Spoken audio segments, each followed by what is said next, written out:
السيد وزير التموين قرر فجأة كده يرفع الدعم عن رغيف العيش. بدل ما هو بقى ب5 قروش ب20 قرش. بيقول لك اصل ما فيش دولة في العالم سعر رغيف العيش فيها 5 قروش.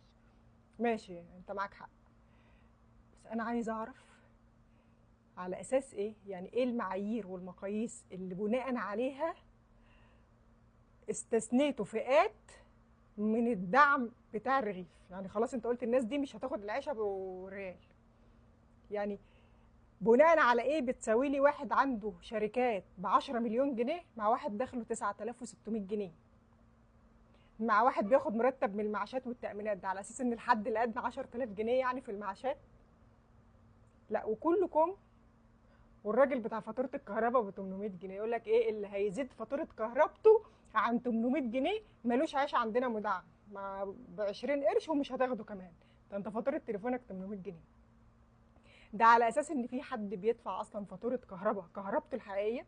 هو حضرتك متخيل ان الناس اللي المفروض تنزل تقرا العدادات بما يرضي الله علشان تقول لي انا استهلكت قد كده في الشهر فبناء عليه انت هتدفع المبلغ ده، بينزلوا يقروا العدادات اصلا؟ انا عمري في حياتي ما شفت حد جاي ياخد قرايه العدادات بتاعه الكهرباء عندنا. في اخر الشهر بيجي لي فاتوره بمبلغ جزافي، ما اعرفش هي دي اللي انا استهلكتها ولا لا. طب اقول لحضرتك على حاجه بقى اكبر.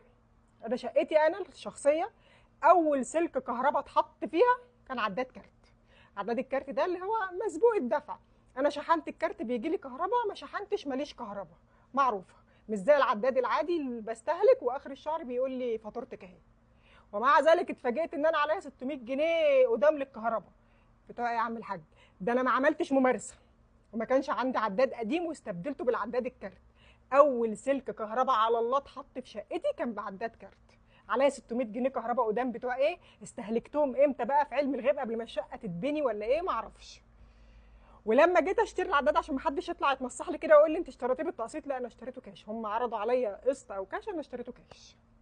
فانا عايز اعرف بس اللي حط الاسس والمعايير اللي بناء عليها استثنى مجموعه من الناس ان هي مش هتاخد العيش المدعم ابو 20 قرش ده، على اساس ايه؟ سويت لي واحد دخله 9600 جنيه بواحد عنده شركه بالملايين ب 10 ملايين، واحد عنده 10 فدادين، واحد قيمه الضريبه اللي هو بيدفعها سنويه 100000 جنيه، بواحد بياخد معاش من التامينات. اي منطق بيقول كده يعني؟